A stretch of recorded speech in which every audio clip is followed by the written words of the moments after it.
Hi, this is Mark Schwimmer again, and now we're home for the holidays, boot camp number 3. And I want to tell you a story about a woman who lived in Mexico about 60 years ago. It was a single woman who was spreading rumors about a particular gentleman there. And this was a single gentleman who wasn't giving her the kind of attention that she had hoped that she would be getting from him. So she started to spread some rumors among the people that lived in the village. So much so that it was starting to affect her standing in the village. People started to mistrust her because she was spending so much time talking about this other person. So she went to him, deciding that she was going to ask for his forgiveness, to apologize to him, and try to smooth things over, and in turn, smooth over her own reputation. And he said, I want you to do one thing for me, and then I'll give you my forgiveness. I want you to go to the river 3 miles from here and find the big oak tree. And on that tree are 4 crows that live there. I want you to gather those crows up in a cage and bring them to me.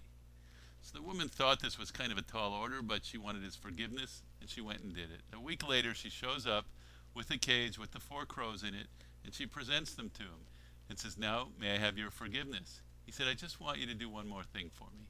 I want you to take the cage with the crows into the village, open the door of the cage, and allow the crows to fly free, and come back to me with the empty cage. So she does that. She goes into the village, she lets the birds go, and they fly in every direction. And she goes back to the man and says, Okay, I've done what you asked me to do. And he says, Okay, one last thing. Go back into the village and get the crows to fly back into the cage and bring me the cage with the crows again.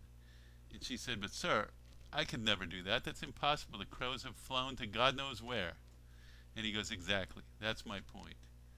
So what I'm going to do is give you my forgiveness, but I want you to remember this lesson.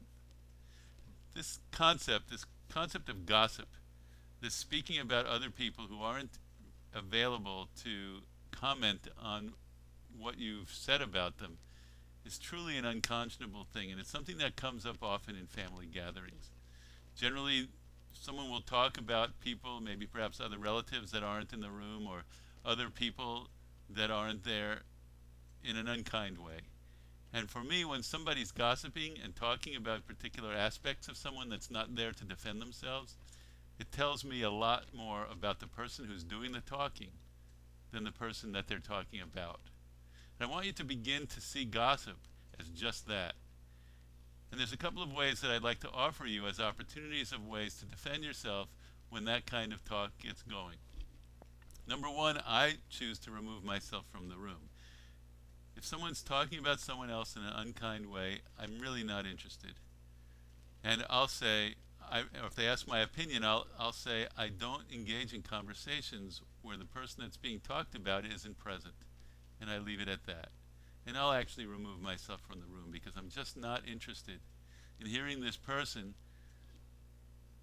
display their patterns about what's important to them and why this other person doesn't live up to their expectations.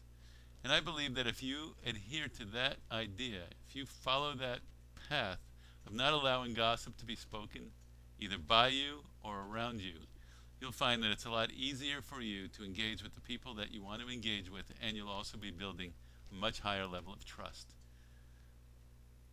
So join me again in the next few hours for the next installment in this Home for the Holidays boot camp series.